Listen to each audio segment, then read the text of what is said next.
जय हिंद दोस्तों, मैं अंशर वास्तव आपके सामने फिर से मेरा एक नया वीडियो लेकर आया हूं और इस वीडियो में मैं आपको कुछ इंपॉर्टेंट फैक्ट बताऊंगा। आप अंश लाला रिसर्च चैनल को सब्सक्राइब कर लीजिए। ऐसे ही अमेजिंग फैक्ट्स और एडिटिंग से रिलेटेड और वीडियो इस पे आती रहेंगी ऐसे ही। आपने कभी नोटिस किया है कि जो प्लेन्स पे जो उसकी इंजन्स होती हैं उस पर गोल गोल सा निशान बना होता है। तो सवाल आता ही है कि वो निशान क्यों बना होता है। ऐसा तो है नहीं कि पायलट अपने प्लेन को सजाने के लिए वो डिज़ाइन को बना देता है। तो वो डिज़ाइन आता क्यों है? तो उसके पीछे का रीज़न ये है कि वो डिज़ाइन इसलिए आता है क्योंकि उसके पीछे जब भी कुछ लोग काम करते रहते हैं तो मान लीजिए अगर वो चल रहा है तो उसको देखने के लिए उसको बहुत तेज़ चलता है, तो वो नेकेड आई से तो उसको देखना कभी कभी इम्पॉसिबल रहता है, इतने तेज़ वो रोटेट होते हैं। तो उसको देखने के लिए कि वो चल रहा है, उससे कुछ मेंटेन दूरी बनाने के लिए उसको बनाया जाता है कि अगर वो रोटेट होता है वो निशान, तो जो लेबर होते हैं वो कुछ मेंटेन दूरी पे ही रहते हैं, उससे आगे नहीं बढ़ते हैं।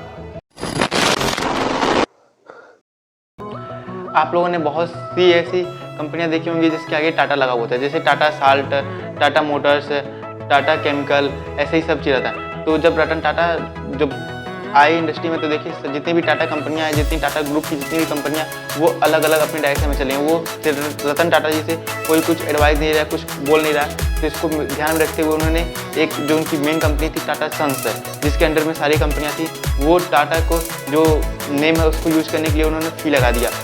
जो भी टाटा मोटर्स हैं, टाटा केमिकल्स हैं, टाटा साल्ट है, जितनी भी कंपनियां हैं टाटा के नाम को यूज करती हैं, वो टाटा सन्स को उसके फीस देती हैं। और उसका मतलब एक तरह से आप कह सकते हैं कि टाटा सन्स को उसका रेंट मिलता है, जिसकी वजह से सभी कंपनियां आपस में बॉन्डेड हैं।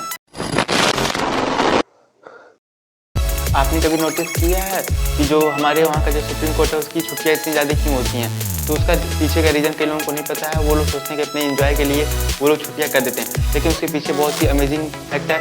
इसका फैक्ट ये है कि जब भारत आज़ाद हुआ था तो यहाँ पे जितने भी चीफ जस्टिस थे वो ब्रिटेन से थे, और मतलब इंग्लैंड के ही थे, भारत का कोई नहीं था वहाँ पे। तो इस वजह से वो लोग सी के रास्ते ब्रिटेन जाते थे और आते थे। इसकी वजह से बहुत सारा टाइम उनका आने जाने में लग जाता था। इसकी वजह से उन्होंने छुट्टियों जो वो छुट्टी था वो अपने हिसाब से ही उस छुट्टी को बनाया था, और वही चीज़ आज तक फॉलो हो रहा है। तो अब तो मुझे लगता है कि उसको हटा देना चाहिए, क्योंकि अब तो सारे भारतीय हर जगह हैं। यहाँ तक कि ब्रिटेन का प्राइम मिनिस्टर भी ऋषि सुनक जी हैं, वो भारतीय हैं।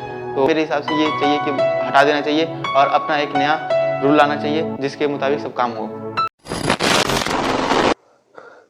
क्या आपने कभी 100 वाट का जो बल्ब आता था, लाल लाल जलता था, वो बल्ब देखा है? अगर वो बल्ब किसी तरह आड़ा टेढ़ा अगर गिरता था जमीन पे वो फूट जाता था, लेकिन अगर उसको आप सीधा ड्रॉप करेंगे जमीन पे तो वो नहीं फूटता था। तो ऐसा क्यों होता था? तो जो बल्ब में जो जलता है उसको फिलामेंट कहते हैं। तो उसके अंदर से अगर फिलामेंट जब इलेक्ट्रिसिटी पास होती है तो फिलामेंट बहुत ज़्यादा हीट होता है। अगर वो ऑक्सीजन के कंटेक्ट में आ जाए तो वो बर्न हो जाता था, जल जाता था। तो उसको ऑक्सीजन के कंटेक्ट से दूर रखने के लिए ट्रांसपेरेंट शीशे को लगाया गया। शीशा जो होता है ट्रांसपेरेंट होता है और बेस्ट होता है, इस वजह से उसको लगाया गया और वो ऑक्सीजन से दूरी उसकी बन गई, जिसकी वजह से उसमें आग नहीं लग रही थी और वो अच्छे से काम कर रहा था। क्या आपने कभी सोचा है कि जितने भी फाइटर जेट होते हैं, प्लेन्स होते हैं, उसमें सीट इजेक्शन को लगाया जाता है कि जब भी अगर प्लेन क्रैश होने वाले थे, मतलब फाइटर जेट क्रैश होने वाला था, तो पायलट अपना सीट इजेक्शन को सीट के साथ ही उड़ जाता है आसमान में और कहीं सेफली लैंड हो जाता है। तो ऐसा क्यों होता है कि जो फाइटर हेलीकॉप्टर है उसमें क्यों नहीं लगाया जाता? तो रीज़न ये बताया जाता है कि अगर जो पायलट है अगर वो उड़ता है अपने सीट के साथ, सीट इजेक्शन टूल के साथ अगर उड़ करता है हेलीकॉप्टर से, तो उसकी जो हेलीकॉप्टर की जो ब्लेड रहती है उससे नुकसान हो जाता है। अगर वो उससे लड़ जाता तो उसकी मृत्यु कंफर्म थी। तो इसको देखते हुए ध्यान रखते हुए कि अगर ऐसे कभी होता है तो हेलीकॉप्टर में भी सीट इजेक्शन को इंस्टॉल कर दिया गया है। तब बात ऐसा है कि ऐसा क्या आविष्कार हो गया कि हेलीकॉप्टर में भी सीट इजेक्शन का को इंस्टॉल कर दिया गया।